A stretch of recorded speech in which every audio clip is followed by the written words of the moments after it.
great details. I guess you've all seen him before. He was in my lounge room during most of my formative years, I think. Yeah. On Friday evenings, wasn't it? Yeah. Was it 17 years, 18 years? A little while then. Yeah. So almost, well, the same as Joe Gaffer did the raffle. Yeah. Thank you, Don.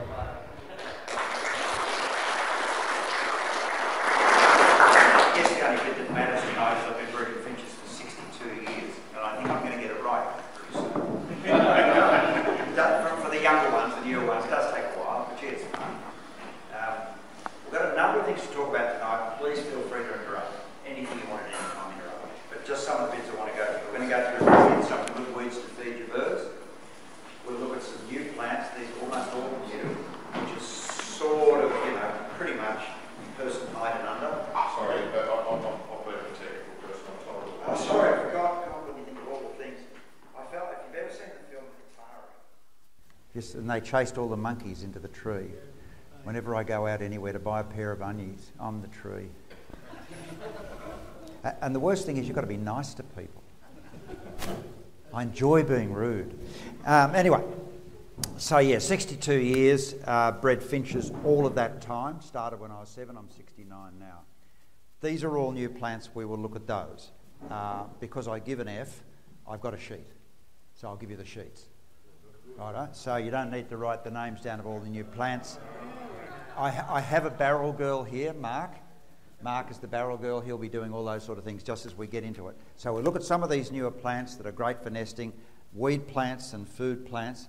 The new cages, so we can now, this is 2 different forms of, this is the one that maybe we will use in the bird fraternity. The thing about this one is, and this is only a prototype, the final one is actually quite a bit better than this. But I made it so it drops in that and then clips on the top here, but I got a better one, which the better one is sort of away with some of the leading budgie guys at the moment who are playing with it.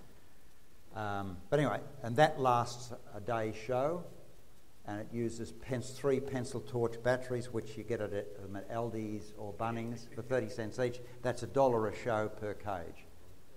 These lights are horribly off balance. They're not natural light, and your birds look crap at shows. You can't hang better lights because the mongrels play basketball in here or something. So that they're never going to be any good. This is the way. And now this sort of thing is available, or courtesy of women. Courtesy of women.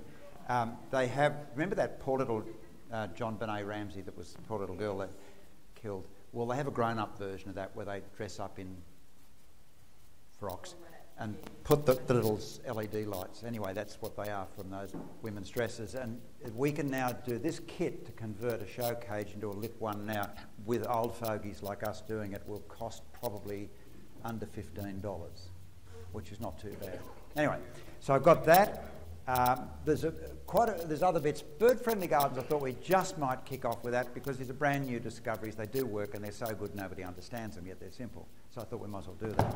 So I think everybody would like to have a bird-friendly garden. So this is the loose ones. And that's the breakthrough, and it doesn't look much. But if some of you that play golf are probably thinking, gee, that looks like the number 9th and 10th hole on the one down the road. If you construct a garden or a park with open grasslands or open paving, vast areas of it, studded with the odd tree, that's extremely attractive to Indian miners, noisy miners, starlings, feral pigeons, feral sparrows. All the things you don't want are attracted to studded trees, the odd tree here and there with a lot of grass or open space. They love that. Much as, if you've ever stopped to think about it, we all want to live by the ocean. And they now say we were a maritime species, that we existed only on the coastal areas and we spread right around the world of all the countries just on the beach. And then eventually when we overpopulated, we moved inland. And if you're wondering how come we couldn't work that out before, well, the beach now is 30k out to sea because the sea levels have changed. So all the records of our early colonisation are gone. But anyway, so the vermin birds, including noisy miners that are vermin, Not that I'd advocate killing them or anything, but this is highly repugnant to those species of birds. So if you have general shrubberies mixed with plants, you don't have to be prickly and horrible, but with narrower areas of lawn. So these might only be 2 to 3 metres across, so you can still play footy, you could have a cricket area for the kids, you can put your shed here, kids' cubby up there, swimming pool, the house is sort of here. But that's a design that actually works. And with a design like that, you get an immediate shift. The only one that may give you a bit of grief are blackbirds, but I can tell you how to kill them too. But the thing with this is you don't have to kill anything, they just go away. And so I've got a 5-acre property, was riddled, it had all the sparrows and pigeons and all that. I changed it over to this, and now everybody around me has got all those pests and they don't come onto our place. So that's pretty good. So I'm guessing that article will come out in the magazine at some stage so you can get more information about all the various things. And bird grasses we're going to have a look at shortly anyway. But that's the basis of it. Narrower areas of lawn and dense shrubberies and so on, and that's highly attractive to wrens and finches and honey eaters and everything, but repugnant to all your nasty species. It actually works and you don't have to kill anything. And when you do that, he was the 26th baby glossy. They have one a year, and he's the 26th baby glossy to be born in our garden. It took about 3 years to get that she oak growing, which is Aloe Casuarina, or Casuarina if you like, littoralis.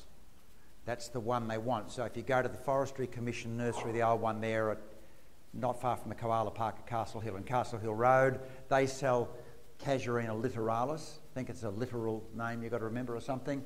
And that's the one you plant, and then they come. Plant it, and they will come. And that's a baby, and that's how tame they are. You can walk right up to those. They're very, very placid. They just sit there and look at you and say good day. They are a red-tailed black cockatoo, but they're glossies. They're rare and endangered in areas like Sydney, but we've put 26 of them into the world. Still the same pair coming every year. Obviously, we get all of the double bars that come with. And now, that brings up the question to feed or not to feed. Go on. Who wants to put in an opinion? What do you reckon? Yes or no? Sorry? No? All right. The jury is in.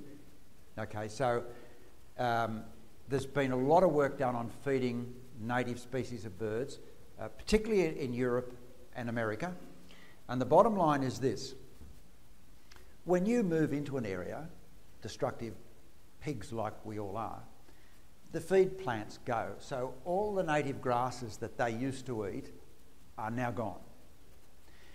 And these species are hanging by their little toenails, hoping to survive. But they don't know a lot of the new food plants. There are plenty of things they can eat. Like I've seen plenty of, say, king parrots eating, all right, the seeds, but the petals of Sasanqua camellias and the seeds as well. And we all know black cockies eat pine cones and all these things. They're gradually but slowly learning the new food plants. And they are feeding off a lot of weeds, which I'll show you. Many of you will know the weeds. But while they're learning that, if you're putting out dishes for them, they've got a chance to survive. And there's good evidence now that bigger numbers, far bigger numbers, survive through winter. Some people seem to think they go away to the finch holiday ground in winter. No, they starve to death. There is no finch. And there's no elephant graveyard, and Elvis, unfortunately, is dead. But if you feed these sort of creatures, they will shift over. And there's a chance these sort of things can replace sparrows for us. I've seen red-rump grass parrots around the Children's Hospital in Parramatta doing the role of pigeons, eating scraps of bread and all that. If they can learn to do all that and get enough other things to balance their diet, they're fine. Some people say, oh, but they eat all this rubbish like seagulls eat rubbish and da-da-da-da-da, diddly-doop-de-doop-de-doo. And for the other some hundreds of millions of years that birds have been around, they didn't know how to balance their diet. And they need us to, the hell they do. They survive. So you can get these. That's our garage, and I'm so proud of this. I think I'm a little fart blowing in the wind. These creatures have been in Australia for millions of years, and we come and buy a house and we keep it for a few years and we're gone. And this is a rock warbler, 2 pictures of them. And you can see it's in our garage. If you look up here, that's where they put in those gang nail things to keep together. That's the electrical cabling for the lights in our garage. These, when they were nesting, when this was taking, they would come within this much of me. They're quite nocturnal. If we have barbecues, they come out at midnight under the lights, eat the insects. When I'm in the garage, often building show cages or whatever, at maybe 2 in the morning, they're coming around talking to me and all the rest of it. And they regard me as a rather ugly rock warbler because we get a lot of snakes, particularly the diamond pythons, and they'll come screaming to me, get rid of the bloody python, because they're appalled that I allow pythons in our garage when they're breeding. And they sit right in your face screaming at you, and I go, there's no snake. Anyway, they see it and I don't, and eventually I do and get rid of the snake. That means release it elsewhere. They're starting to adapt. If you want a really good argument for feeding birds, these are gang cockatoos. That's 3, in human terms, there'd be about 16, 17, looking for the cheeky babes, not quite ready. Possibly brothers, but certainly from a flock. And at first they didn't feed a lot. I don't really put out a lot of sunflower, although I've seen cockatoos that are 100 years old, genuinely verified 100 years old, that never had anything but sunflower. Now, who's going to tell me it's bad for them? But anyway, these didn't eat a lot. We have, as you can probably see, all sorts of things where they'll eat the seeds from Baeckeias, they eat isopogans, drumsticks, all that sort of stuff in our garden. But they now balance their diet. They don't eat a vast amount of seed out of the dish, but they balance their diet. So they're gradually, and they're eating some of the fruits, and some of the fruits they eat in our garden are foreign fruit trees. These creatures are changing to the new world, and if we don't give them a bit of a leg up to change, they'll die out. And gangs are starting to get, they're losing numbers in some areas. Canberra, they're doing really well because they planted all those cotoneasters and pyracanthus, which produce fruit.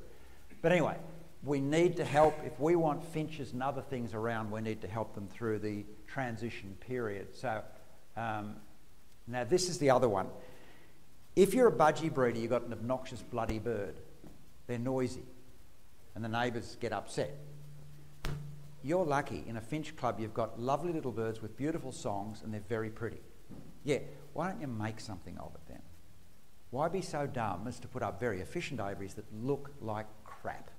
Today, the whole world wants a better looking garden that's beautifully landscaped and all the rest of it. This is the most popular design we ever did on Burke's backyard. It was our French Provincial makeover. And I know it looks like it's hundreds. That's a brand new building. When that was taken, it was absolutely brand new. We used very good quality but recycled hardwood. We bought old hinges from not the antique shops but sort of junky places out in the country. And we got all these bits. Now, all right, for an aviary you'd go to better wire than that, although this is a functioning chook pen. But that is also a kid's cubby house or a lonely old man's workshop when he can't stand talking to the missus anymore. Now, my argument is, there's a challenge for you guys tonight. Why don't you lift your game and start building some really good-looking aviaries so that when little Johnny says to Dad, Dad, I'd like to have some finches. He says, I'm not going to have one of those bloody ugly things in our backyard because it's all beautifully landscaped and they entertain there and they have all the friends around. But if you were doing something pretty like that and put some nice things, plants around it, Mum's going to want it. Even if Dad doesn't get it, Mum will probably, manoeuvre him out of the way and kids can start joining the finch clubs again. So there's a game to lift, and the game is, you just can't keep going with these pig ugly aviaries. When I was a kid, back in the 1950s and early 60s, the backyard was a wasteland. It was an extension of the laundry. There was a clothesline and rough as guts. It wasn't lawn, it was just grass, and nobody cared, and I built my aviaries and it was fantastic. That's gone, and it is never coming back. They're good areas now.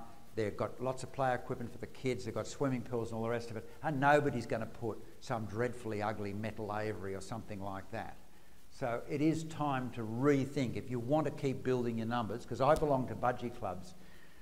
I grew up in the golden era with budgie clubs where people loved their budgies and they're just so proud to have lived their lives and shared their lives with the budgies, and they loved each other.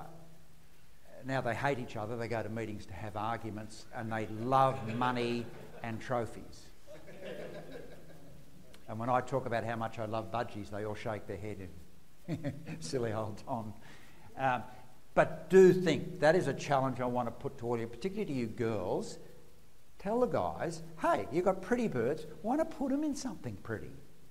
And you can get old timber like that, which is perfectly bird-proof and will last forever and rah, rah, rah, rah, rah. You can do it. And it is time to think of something like that. So that's that basic bit. Now, what would you like to do next? We can go on to new plants for aviaries or the weed. What do you want to do, the weed feeds? You'll know a lot of them, and apologies to the old hands here who know all this, but there's probably young ones who don't. So this is my barrel girl, Mark. So the shot is, Mark's going to show you some of these things. I've just got some paper so you don't get too messy. You can do this one first if you like. This is maybe the best one. You want to hold the paper under it because they're a little bit messy with water. All right.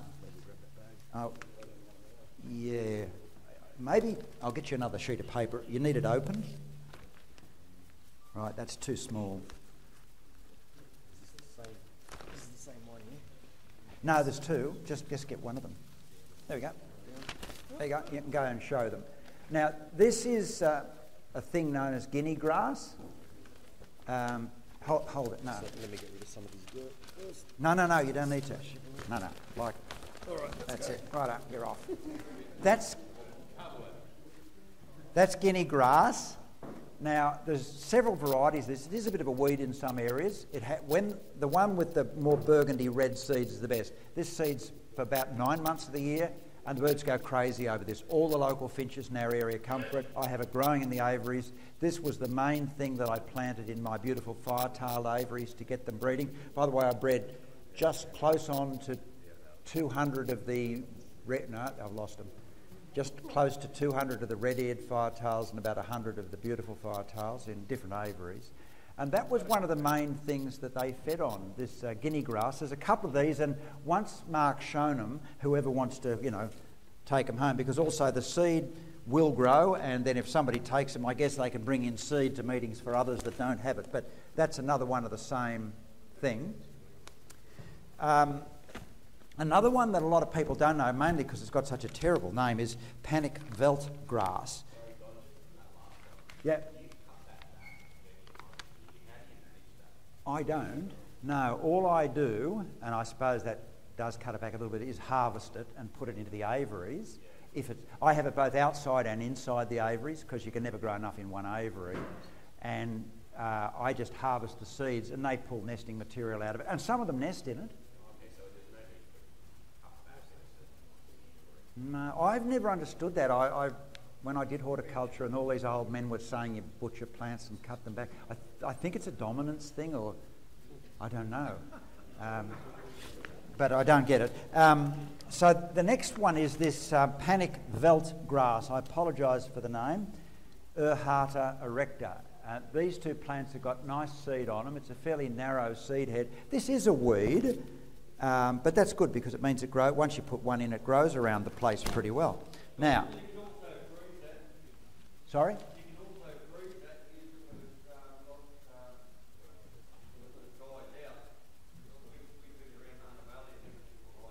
And you pick it, freeze it, absolutely. But this one, what's wonderful about this, which is stunning, is that this seed's in the shade. There's very few plants, like even human food plants, there's almost none that grow in the shade. This one you put around the shady side. These are growing in the shade. It's a very vigorous grass, seeds well, it'll soon come up everywhere. And again, the wild finches love this as much as mine do, and they'll queue when I walk in with this. So there's a couple of plants. So did you ask anyone, does anybody want firstly a Guinea grass? Well, you do it, Mark, you're the girl, barrel girl, and there's one more there. So this is the panic veld grass, which is Ht erecta. I think all the names, the names of everything is on the notes I'm about to give you. Oh, sorry, I was going. I'm working my way through this.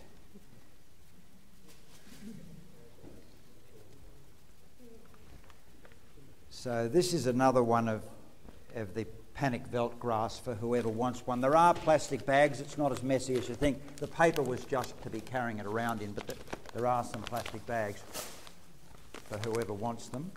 So I'll leave that there for you too.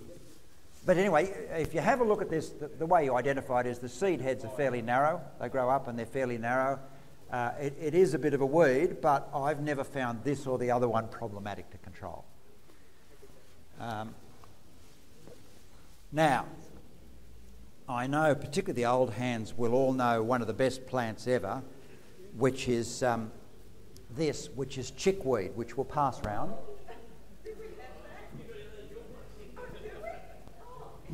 Yeah, but that's what I'm worried about. I'm coming over, girls. Here I come. The problem with this is, particularly, and I found this out to my cost with the Beautiful Firetails, is this is very similar to that. Right? That's chickweed, that's not.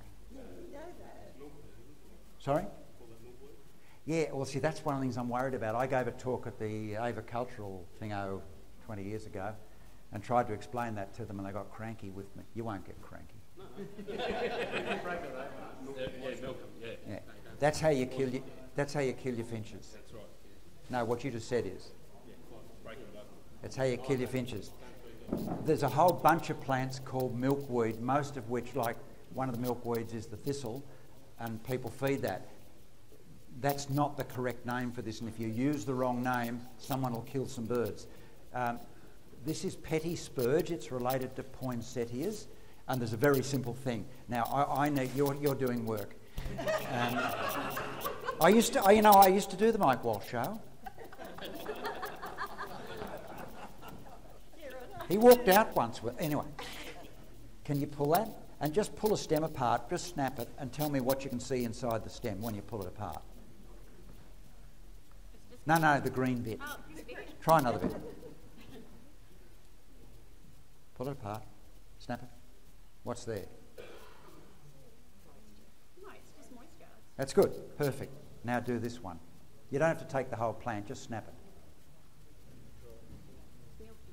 And now, milk sap. So as a general guide, if you pull any plant apart and it gives you milky sap, I wouldn't give it to your birds. Now, I know lettuce technically has milky sap towards the bottom, and so for that matter does endive.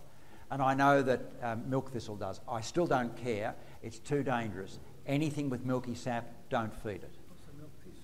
So, if you're looking for this, you just snap it. If it's clear, like you said, if you notice nothing, it's good. Whenever you see milky sap, the vast bulk of all milky sapped plants in the world are poisonous. So it's... Hello! No good. I don't know whether you heard, maybe it's the sound's not carrying. I said I know that milk thistle is okay, and I also know that lettuce is okay because it has milk too. But just, it's not worth taking the risk. People get confused, just like you did. And so if there was a relative of this growing on the ground, same colour as the ground, tiny little prostrate thing, but they love everything green. They went and ate it and they died. Not all, but just 3. But so that's chickweed, that's petty spurge. Petty spurge grows upright like a tree. This one is more prostrate. But if you're confused, snap the stem. And if you get anything out of it at all that's milky, don't give it to your birds. It's like, you can cross the road and you'll probably be all right, but you tell the kids, well, don't just walk out in the road. Okay, so there are some of them. There's this one. Now, I'd be interested if anyone knows a bit more about this. This is saltbush. Does anybody feed it or know it? Sorry? Which one is it, do you know? Can you read the label?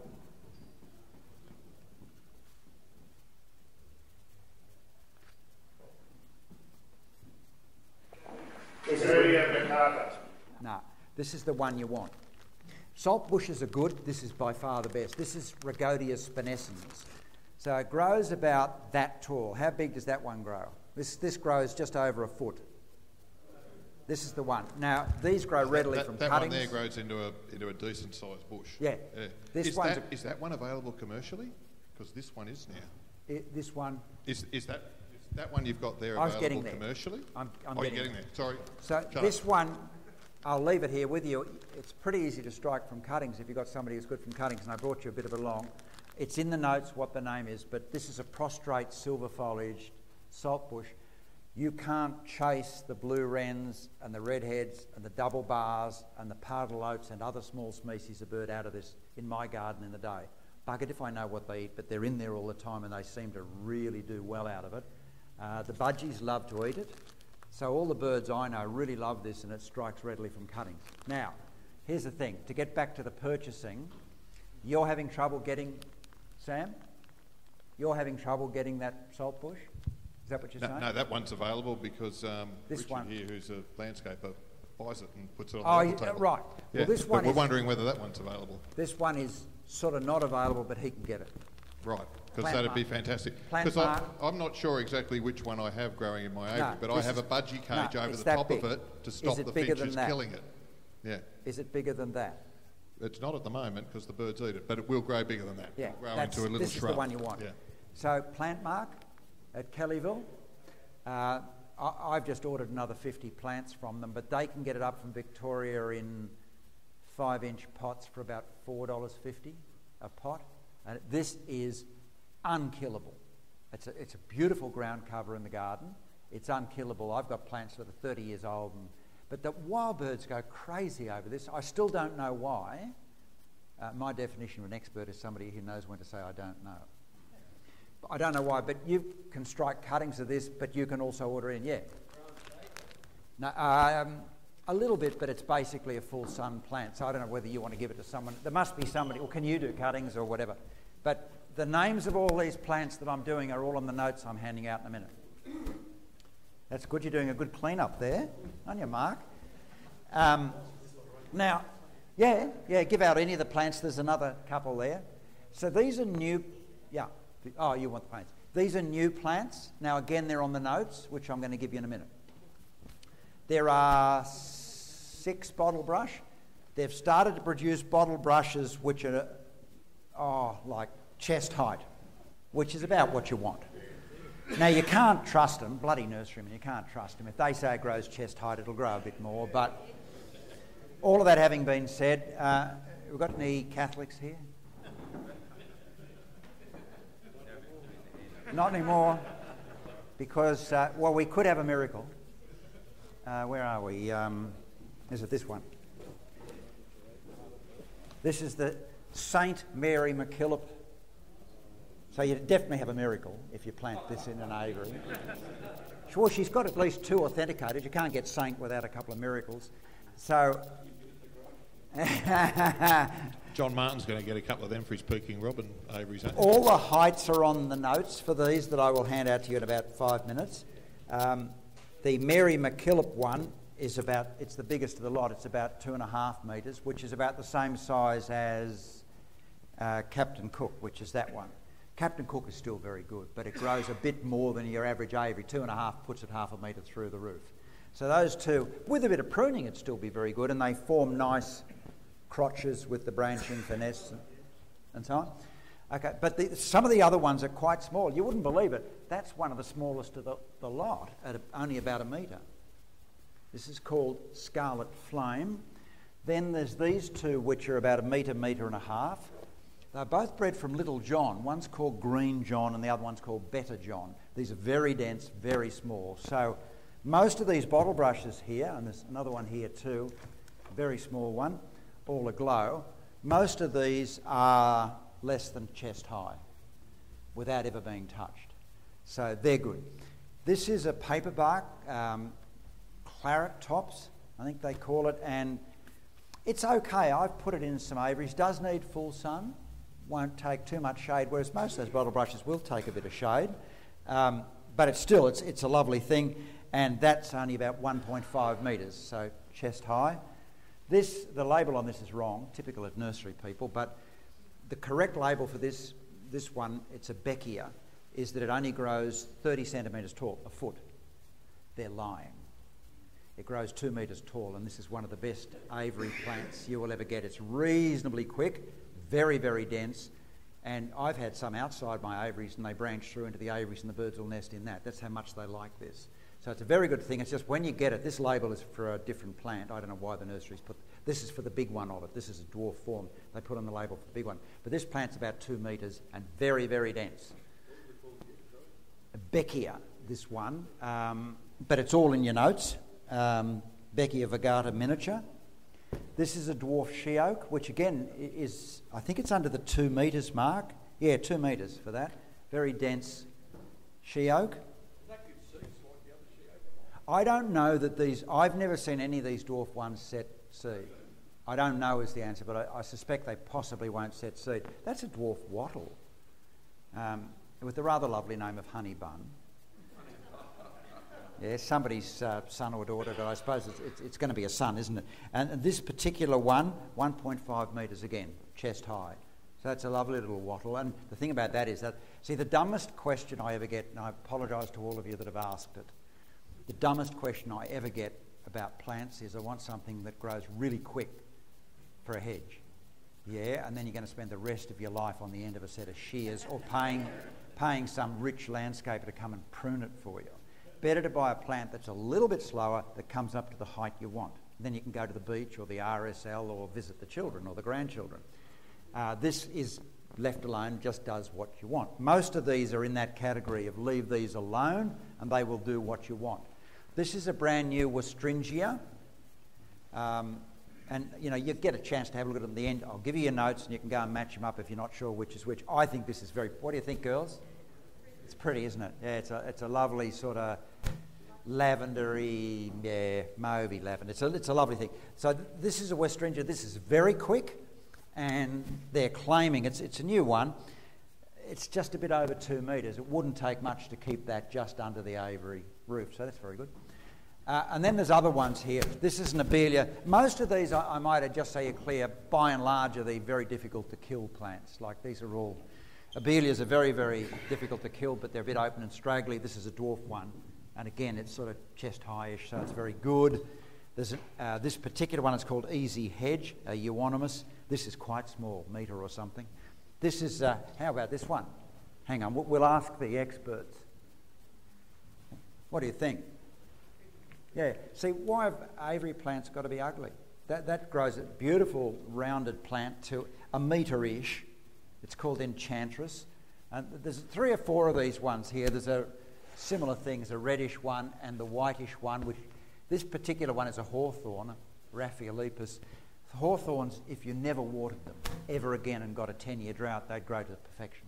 So hawthorns are really a dreadful name, no one can say it, but Raphaelepis is an Indian hawthorn. So there's all these plants here now. If I can get marked to maybe, I've done about 50. So if you think that these don't meet your needs or whatever, maybe you don't have to take one tonight, or Sam will give you one next meeting or something. But that's all the weeds. Thanks for that, Mark. That's all the weeds and all these good plants. Now, do you want me to go a little bit through the fun I had with the firetail, beautiful firetails? Ready? Yeah. Did I hear correctly? You said you had 100? Plus, yeah.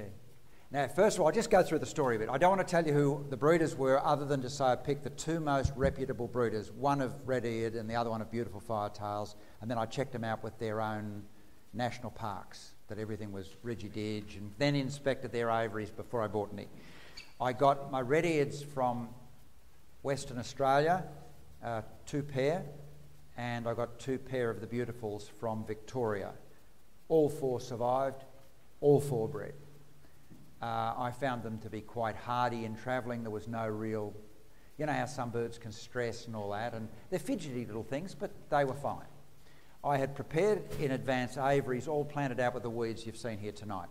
The aviaries are 2.5 to 3 metres tall, a good 10 metres long, and about 4 or 5 metres wide. They varied in shape and size a bit, and at first I left them alone.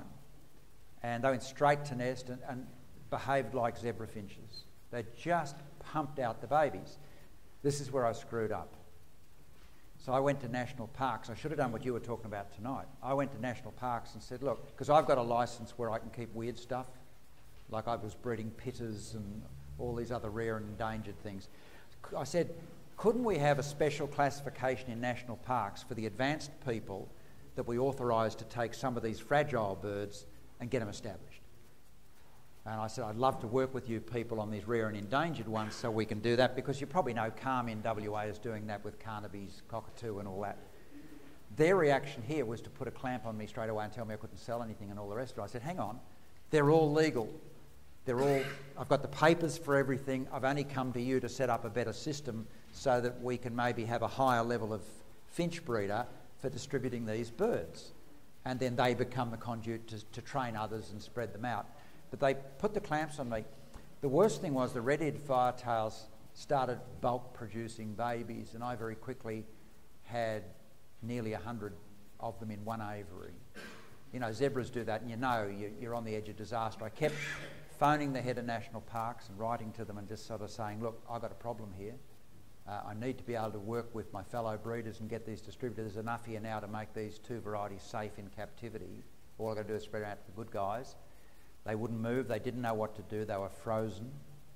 They have no staff, and it seems internally that national parks is at war with itself, between the primevalists and the developers or something. You know, those that want a park and have people, the other ones who say, no, it has to be the way when Jim Cook arrived. Anyway, so then they started to die a bit from stress, because I finished up in 2 aviaries with about 100 each of the red-eared, and another 2 aviaries with about 50 each of the beautiful. And I only ever wanted 2 or 3 pairs in each aviary. Couldn't get rid of them, didn't know what to do. I was busy travelling Australia and the world doing Burke's backyard, and he just kept phoning him when I got a chance and all the rest of it. Then the odd one started to die from stress, because they were really fighting amongst, they're fairly territorial little devils.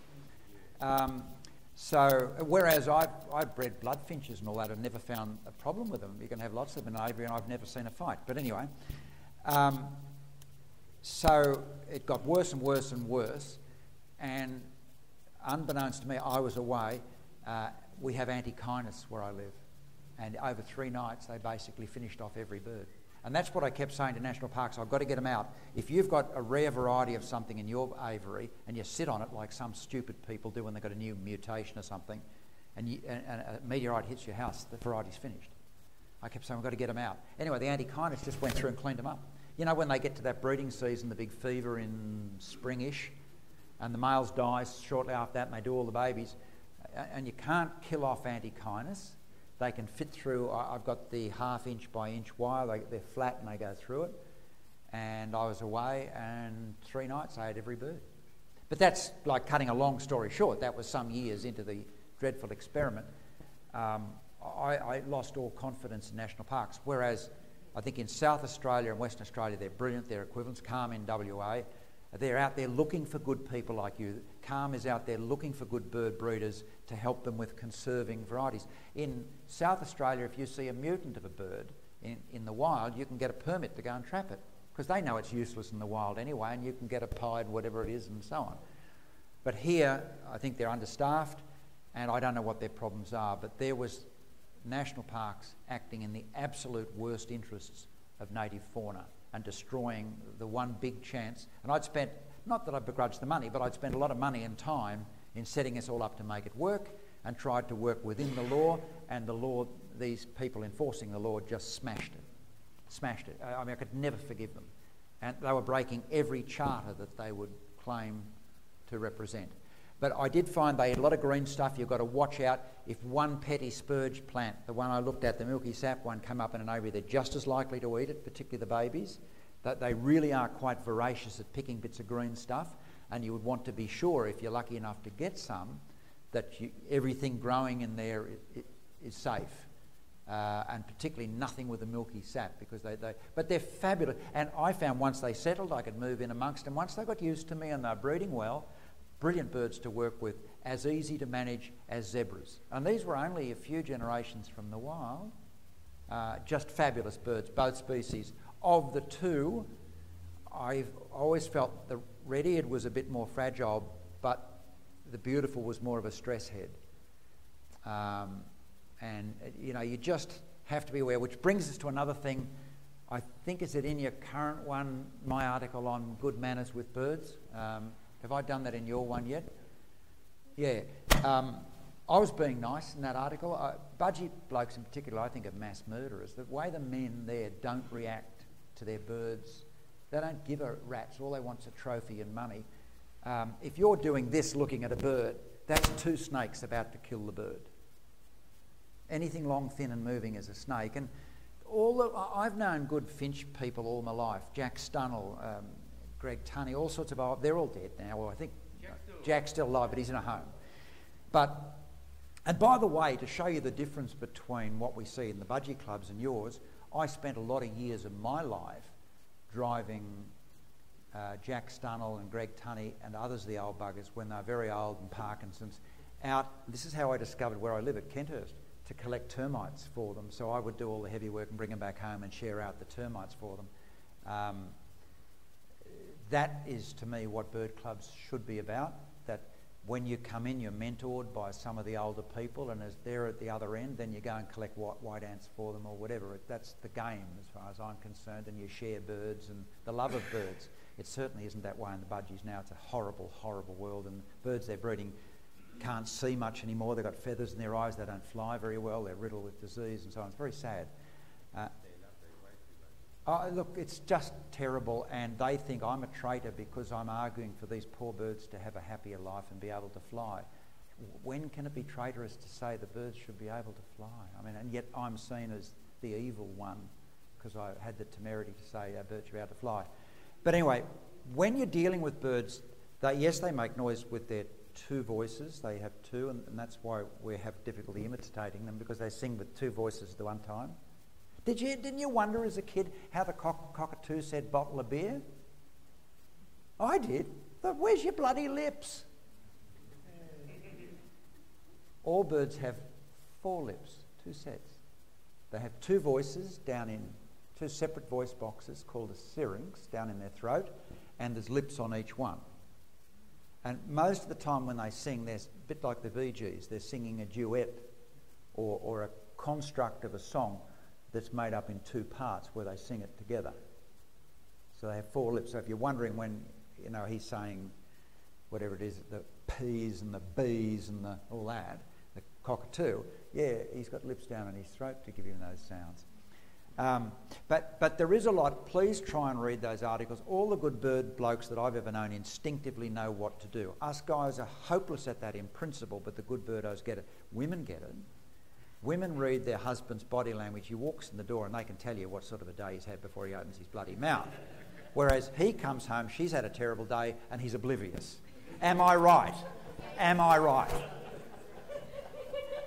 Well, there you are, right, thumbs up. Now, my point here is, well, maybe women don't matter, but your birds do.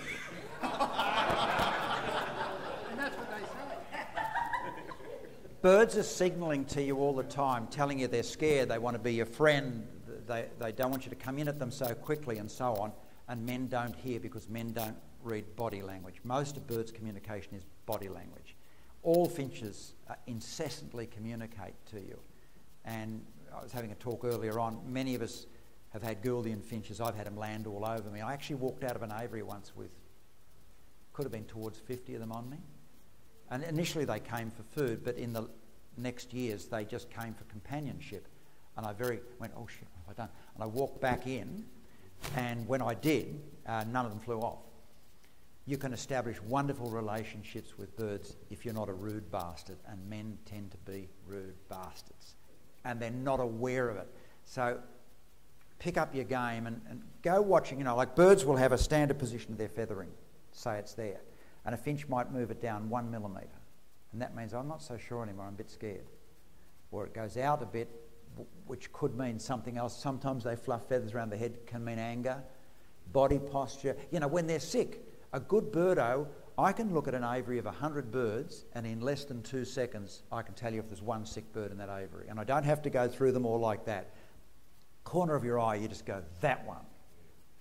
And that's what a good birdo is. And you're reading its body language. There's just a certain angle, a certain puff of feathers, the eye a tiny bit more closed, and that bird can be cured, but you've got to get them out quickly. You've got to learn all that body language. And us men are bad at it. You've got it like we're bad at colours, and they can't do measurements. What's a metre? Oh, that. But I say to a bloke, well, what's I don't know. What's the difference between violet and purple? They wouldn't know.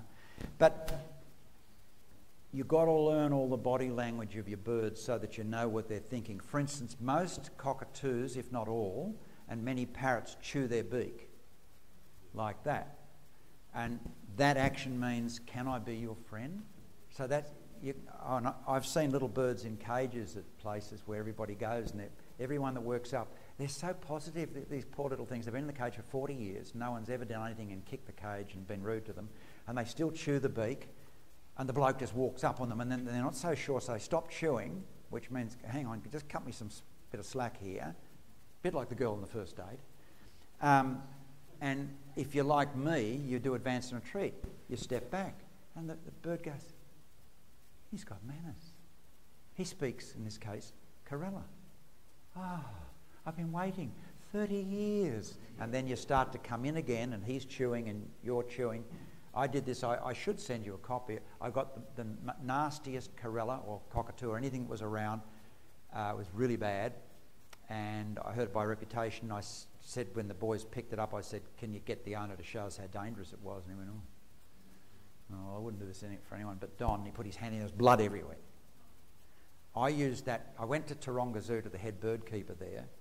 You know what they do, they starve them to death and give them a seed if they come to their arm. And he couldn't get near this bird, and he was really scared. Every time he started to walk near it, the bird's like, right, I'm ready. 40 years in that cage, come on, give me a finger. And he, did I tell you I'm head bird keeper here at Taronga? Leave it to the experts, Don. And he kept at it, and I thought he's going to lose a finger or an arm. The bird wanted to eat his whole body. Anyway, an hour or so, and I said, look, for God's sake, sit down. So I walked straight up to the bird, rolled it on its back and tickling its tummy and under the wings, and it's laughing, and I'm tickling its face and cuddling it like you cuddle a little puppy and the whole thing. And you could just see this bloke fuming. And I said, don't tell me. You're desperate to know what I just did, but you're too arrogant to ask. I couldn't help myself. I hate people that are cruel to birds. I'm sorry, I'm a bigot. I hate people that are cruel to animals.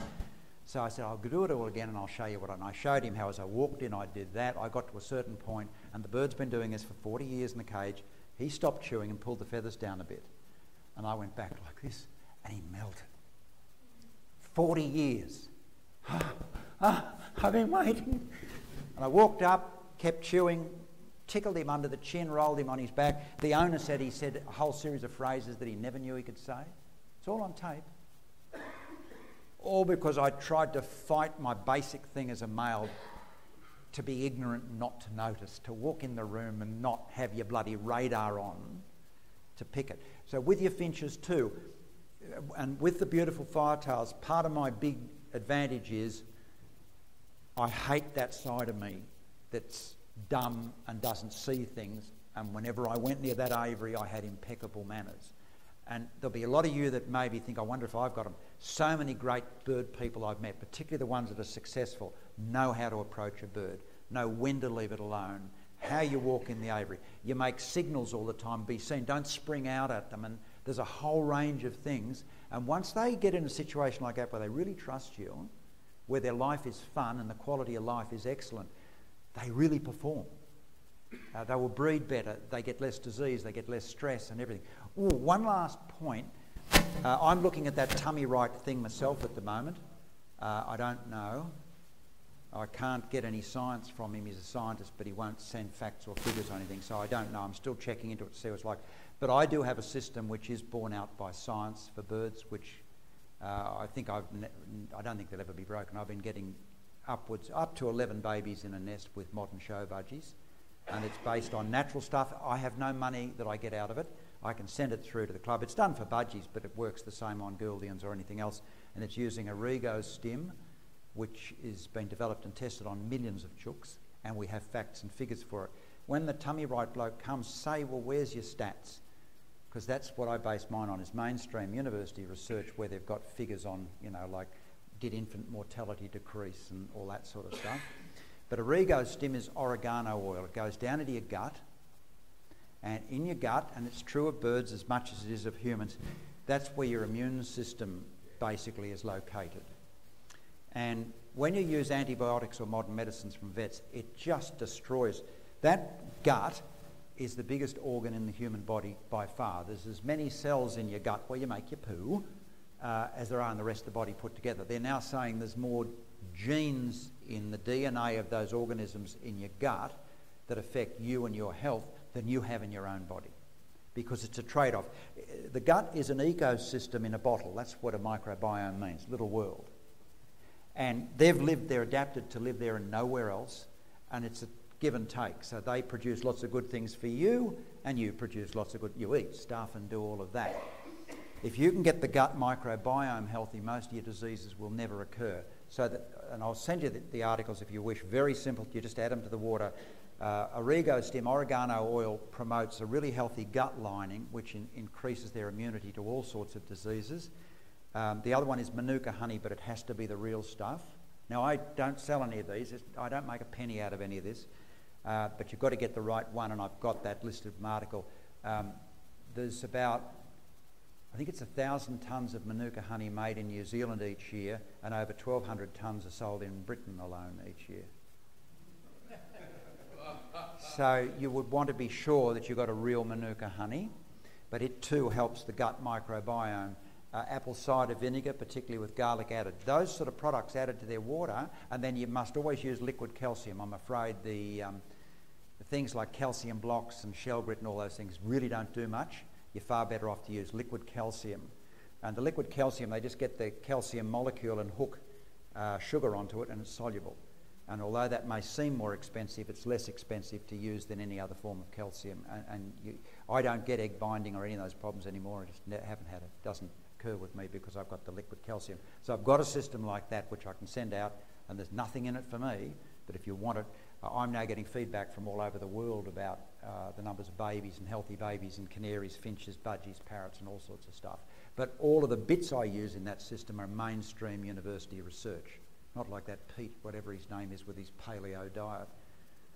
There's no science behind that at all. And they say kale's good for you. Kale's just bloody cabbage. It's wild cabbage. If you want to have some cabbage, eat some cabbage, but it's not a miracle food. But these ones I've just mentioned are very important for the healthy birds, really important, and just add them to the water and it's easy. Nothing, no mess, no nothing. Some questions? Yeah. Sorry, can I just ask you to use the microphone while we do questions? Sorry. Yeah, thanks, Dan. The honey, how do you give the birds that? Do you Half just a dissolve it teaspoon in? to a litre of water. That's all, just Yeah, liquid. but it has to be the right one, and I'll send that through. Remind me if I don't. But it's called a new system for healthy system for budgies or birds. But it's as applicable to chooks as it is to anything else. What about calcium carbonate, like the powder, which you buy? As far as I'm concerned, it's useless. Again, if you remind me, I'll send you my article on calcium. It's all the science, and it's a long article, but it absolutely nails all the crap that's been put out for so many years about calcium. So much of it's wrong. But mine is all mainstream, refereed university stuff. It's not Don Burke's opinion or something. But I subsequently tested all these systems for never less than 5 years before I publish. I bought some calcium powder from Kellyville Pet Shop, and had D7 or B12 in it. Is that okay too? Or? I only use liquid. There is a powder now they say add boiling water to, and I got asked about it today, but boiling water, if it's got vitamin D added, is a bit of a worry. I just think you stick to those Calcivets or any of the liquid ones. They seem a bit expensive, but in the use they're not that expensive. I really think you're better to stick to your liquid ones. It's been a complete cheese and chalk situation for me between a liquid calcium and any other form of calcium. I still tend to make them available, and like my Gouldians, I feed them eggshells every day, but they still largely rely on the liquid calcium, if you know what I mean. Like, I let them have, if they want to eat anything, my argument is, except for the milky weeds with the bloody firetails, if they want to eat something, I let them eat it, because I think they know better than I do, and I strongly believe in that. But liquid calcium's best. Can I just say, if you've got another question, if anyone's got any questions, just put your hand up and I'll Yeah. come over. I know Brian's got one here. Don, I was very interested in that the set out of your garden that you mentioned earlier, and I've sort of been working towards something like that at my place.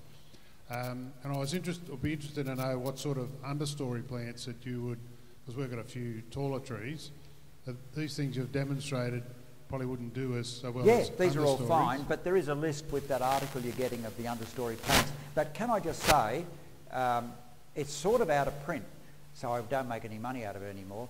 But if you get my book, if you get my book Indigenous, it goes through the whole construction of the garden in every detail. This whole thing that you're looking at there, it gives the whole garden. Shows the bird species, everything. It's all in there. So it's called Indigenous, so it'd be either second-hand or something, but that's its name, Indigenous. So it's not as if, I don't know that they're still selling them because they sold it. The book sold out. But that book goes through if you want, we have about 230 Indigenous species of birds in our garden, and we believe the museum people told us that's the Australian record of Indigenous species in any one place. Everything from wedge-tailed eagles to you name it, we've really got the lot. At the moment we've got golden whistlers, and we've got so many species, and it's all based on the design of that garden. So the book is called Indigenous, Indigenous, one word. Has anyone else got a Hang on, he'll get question? to you. Where are we? Hang on, can I just give you the Sorry, microphone? can I just say one other thing while he gets to you? He's got to give you the mic. Now, right to your mouth. I was going to say all of my articles took 5 years of research and often 10, but a minimum of 5, and they've all been out on the world market now for probably a good 3 to 10 years since then. So they've gone to every country in the world. Even in Germany, I keep looking when they print them, and I see Don Burke, and I keep looking if the word Führer is anywhere near it, but it hasn't been so far. But they're published in all languages all over the world, and if there were mistakes by now, I'd have been hung on a very tall tree. So I guess they're working. Sorry. No, just, yeah. The noisy one, Yeah. Yeah. Yep. Yeah, you've got to go real close. Yeah, the noisy miners are what is they're a native, and they love the grevilleas and the bottle brushes and all that. Is that because they are the larger plants that they are? Firstly, noisy miners, I hate it when these scientists try and change the common names, because I reckon the common names belong to us, and those dreadful science names they can have. But in the case of noisy miners, where they call them bell miners, I can live with that, because bellbirds and noisy miners are closely related, and both of them chase off every other species of small bird around. But both of them like a tall canopy of taller trees, but without the shrubbery underneath. So as you start to develop the shrubbery and develop more of an ecosystem, both of those move away. So noisy miners are all around our place, as are the Indian miners and ferals, pigeons and sparrows, but they don't come into our garden because they hate the look of it. Just like everybody loves to live on Sydney Harbour or whatever it is, or at the beach, they don't like that. But Hyde Park and all that, see all the pigeons? Those parks are what those birds are absolutely suited to. And it's not to say they don't, bellbirds even attack our garden once a year, usually about now, and they come in I've written a story on it, as a marauding SAS team, coming in there to try and steal the garden. But the value of the garden that I've got to the New Holland honeyeaters, the white-cheeked honeyeaters, the eastern spinebills, etc., the wattle birds, all of those, it means so much to them that they gather together to form a mixed army, a coalition, and each year they chase the the noisy miners, and particularly the bellbirds, away. So when you set it up the right way, it's not just that they don't love to come there, it's that the others have got so much invested in it because it's so good. They will, I've watched it every year, you wouldn't think that you'd get 4 or 5 species like that nailing the bellbirds, but they do. They actually know what's going to happen if they don't push them away. Yes. Oh, absolutely. But I've watched the war for 20 years now, and the bellbirds have only lasted about a week each time. Yep. And it's sad to say it. I don't know why they opened that botanic gardens. I wouldn't have. but it's a bastardised landscape that's too open, and it's just wrong. There's pockets of it that aren't bad, but I would have done a regional botanic gardens at Dubbo next to the zoo and put up a big hotel there so it was a destination and got the botanic garden right. The botanic gardens have got things wrong for a long time. They've been badly managed. Badly managed. I could go into some stories there, but anyway. Thank you. Is there any final questions? Hang on, we can't hear you. We can't hear you. In my article, most of these things are there, but with the apple cider vinegar, I get the one which you can get from Barry and Therese Ryan, but whoever you get these things from, but it's got the garlic added, and you just use what's on the bottle. Where it's not on the bottle, like the Manuka honey, that's half a teaspoon to a litre of water. Where it's the Origo stim, I've forgotten now, I think it's like 2 mils to the litre, but I've stated those dilution rates if you need them. But if it's just on the bottle, like with the calcium, there's the standard rate. I think it's 10 mils to the litre. It's on the bottles. I should point that out. It doesn't affect you as much, but you need to know it anyway. Now, all good trivia questions have the answer in the question. What is vitamin D not? Yeah. Vitamin D is not a vitamin. Never was, never could be. A vitamin is something you desperately need to be healthy, which you can't produce yourself, but we produce it ourselves. And then guess what its major activity in the body of all animals is not? Okay, you got the... Exactly wrong. Exactly wrong. Yes, vitamin D does help with calcium, but that's not its main game. That's the 0.0001. The 99.999 is it's the hormone that runs your immune system. So a hormone is just a messenger chemical that takes the message and gives it the other end. So without vitamin D, your immune system starts to collapse and your birds die. That's why all the budgie guys are losing their budgies, because they put them into bird rooms, and a budgie can't make vitamin D inside a bird room, because vitamin D is made from UVB light, which doesn't travel through glass, clear fiberglass, or any clear material. So even if you've got windows, it doesn't help. Now, the canary guys do the same thing. They put their bloody canaries into a bird room, and there's no vitamin D in there. Now, again, I've got articles on this, but you can get... Used to be Sylvania Reptostar lights. They're off the market. There's one called Reptile 1. Now, what I've done is to set up with the club I'm in with the budgies that they buy the Reptile 1 fluoro lights, which have got the correct amount of UVB light in them as well as everything else. And we supply them at cost to the members. So we buy them wholesale, and you get them about a half price or whatever. I think they're the sort of things that most clubs do. But there are special lights, if you've got bird rooms, that you can put in that enable your birds to produce perfect amounts of vitamin D.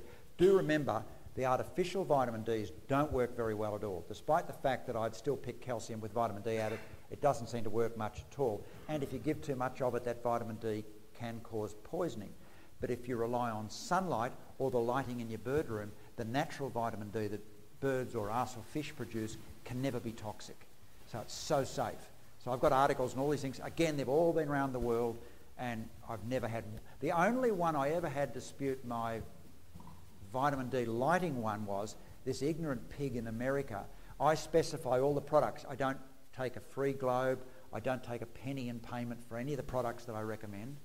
But this idiot, I said, to get the particular type of UVB light, this idiot went and got a full UVB light that you put on snakes that come out for an hour every day and go back to bed for 6 weeks or something. And all his red-eyed budgies went blind, snow blindness.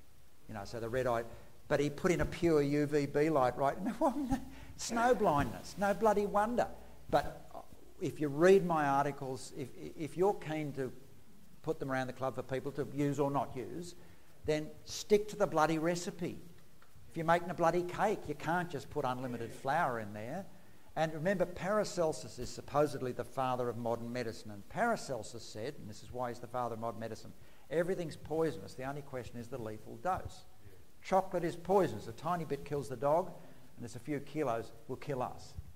Fortunately, it's very difficult even for a woman to eat a few kilos of chocolate at one sitting.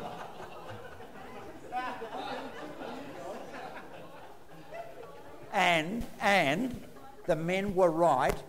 Milk chocolate is not very good for you. Dark chocolate is. So the guys were right. Sometimes. Thank you very much, Don.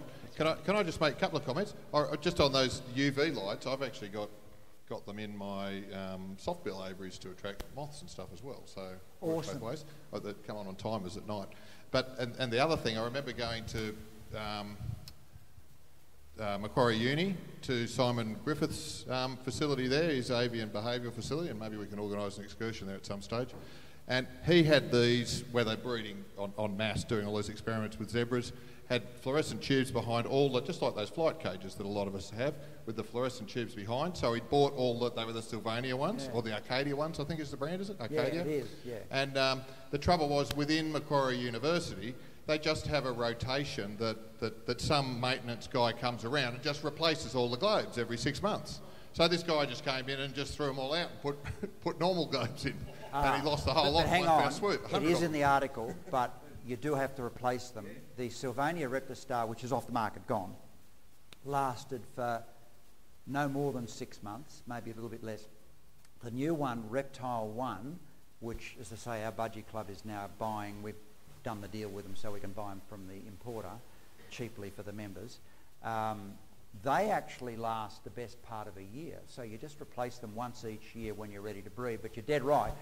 And what I do is I have the double light fitting. One of them is the Reptile 1 in a double fluoro. They're, what, 4, but mine are 2. And the other one is a cool white, ordinary fluoro light. Cool white spills over a bit into the UV. Virtually all birds have UVB elements to their pigment. And when they're looking in the light, you've often noticed they look so good out in the sun, you come inside, they look crap.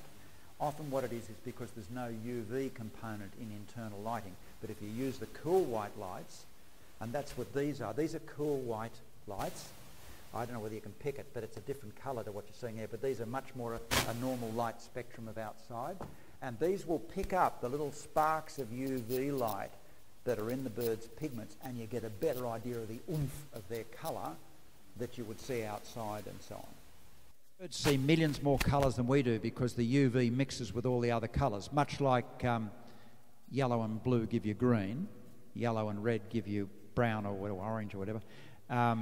So birds see far more colours, and that's the fact of it, and that's why they have all these. And UV lighting is better at night, so if you're going to have a night light, not only is it great for getting the insects for your soft bills, but it's also so much better for the birds too, and you see more of the colours and everything else. There's so many advantages in just moving a bit with the modern science. But in general, cool white means a little bit of spillover into the violet, ultraviolet end, which sparks up your colours, and it's healthier for the birds.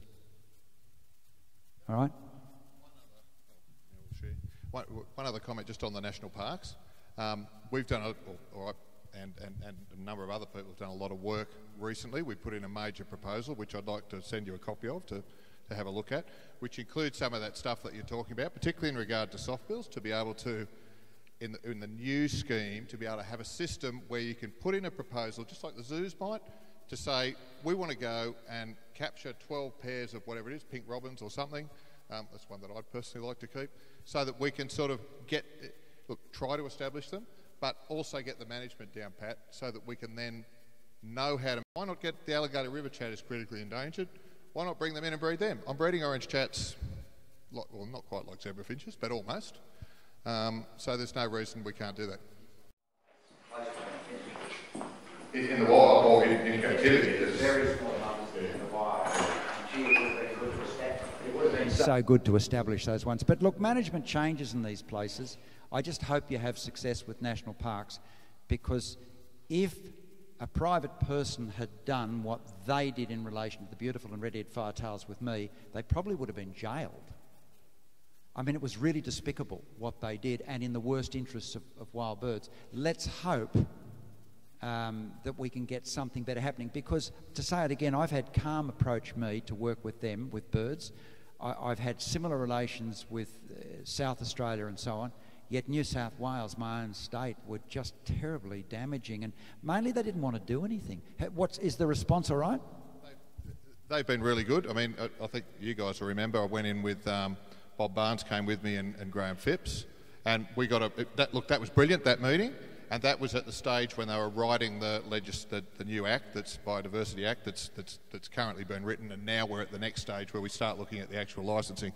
But the reality, look, I work in education. The reality is, with all government departments, the people who are working in those positions this year are not the people who are there next year. So the guys that I was talking to when we went to that meeting, I'm not talking to them now. Fortunately, at least they're still ringing me. Like I said to you, I think last month, Peter Strathis is the guy in charge of this consultation. He did actually ring me to say, hey, this is who I am, you know, this is all happening, and we're going to have these meetings. So, look, it's as positive as it can be. Can I ask another question? The one that I find appalling, and it's a shame there isn't a way you can prosecute the people that did this, but the law in New South Wales, as I understand it, if you rescue a magpie that has a broken wing and it doesn't recover enough to be able to fly, it has to be destroyed. You can't keep it as a pet. That is outrageously stupid and highly irresponsible. I have seen pets of various sorts of species of native animals that were injured, that live wonderful lives, and that are part... I saw one where that magpie and the family dog, it was a Jack Russell, played the most rambunctious, wild, wonderful games, and this poor magpie couldn't fly, and it was just wonderful, and you've got to kill it. What sort of a department does that? I'm on the Native Animal Keepers Consultative Committee, and on that committee, you've got people like myself, obviously, like I'm representing Canary and Cage Bird Federation of Australia. There's an ABA rep, there's a reptile rep, there's a pet shop rep, and there's a wires rep. And I'm not knocking wires; they do a fantastic job. But you know what? Exactly in regard to that, every time that gets mentioned, they talk about, well, that will be a conduit for people to launder animals from the wild into captivity. I think, what are you talking about? So, but that is another area that should be sorted out, because we can actually use those injured... No, that's good, because we can ban food because people are just going to get fat. So we'll ban all food because they'll eat too much and get fat. We'll ban all alcohol because, they'll be drunk all day. And we ban cars because they'll kill people in them. Gee, they're logical. And yet the people I know, and you guys probably, some of you maybe are wires registered, the people I know in my area who are registered with wires that are looking after birds and reptiles and all the rest of it, they're absolutely no problem whatsoever. I mean, I've had quite a number of them round to my place to have a look at the soft bills and stuff. So they don't have a problem. It's when you get to the bureaucracy that it comes silly. I agree with you. I think when they're rescuing wild animals, they do a great job. But don't forget, these are the same idiots that say you shouldn't feed wild birds, and that there's no evidence to support that. It may be that when they collect in a seed dish, the odd one might swap a disease. But overall, you get large populations that do survive, and if they're, as they are, in a transitional phase to coping with the new world, which doesn't have most of the food plants they've evolved to eat, what else are they going to do? So they're great when they're rescuing animals, but when they go into these other areas, they're just crazies. And we need a better system than that. We really, really do. We shouldn't be killing some poor... So am I going to take the argument, if I capture or rescue a magpie that's got a broken wing, and I have to then kill it, so therefore couldn't we go to the prisons for people who got parking fines, are in prison, kill them all? Well, because it's no good having them in prison and you wouldn't want to let them go. We'll kill them all. I mean, what is the logic of these sort of people? And how did they ever get in a position where they're advising government? Fair enough on the care of a poor animal that's by the side of the road and what feeding and all of that. Absolutely. But stop there.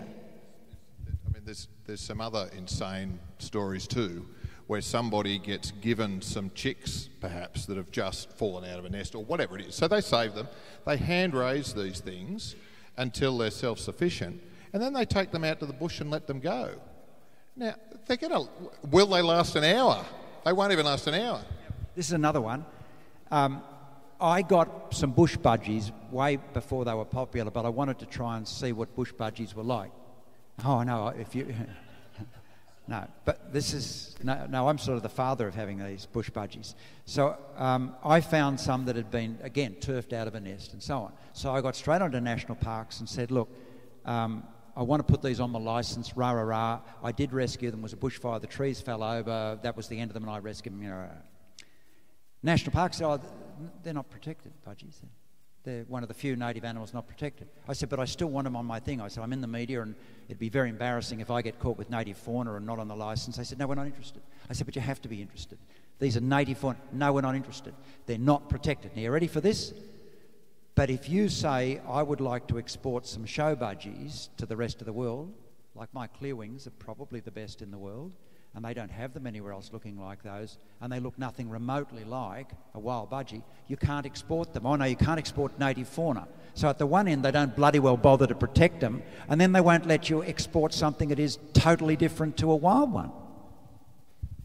The way I look at it, based on education, just because people are in the bureaucracy of education or in the bureaucracy of national parks doesn't mean they actually have any practical knowledge in that area.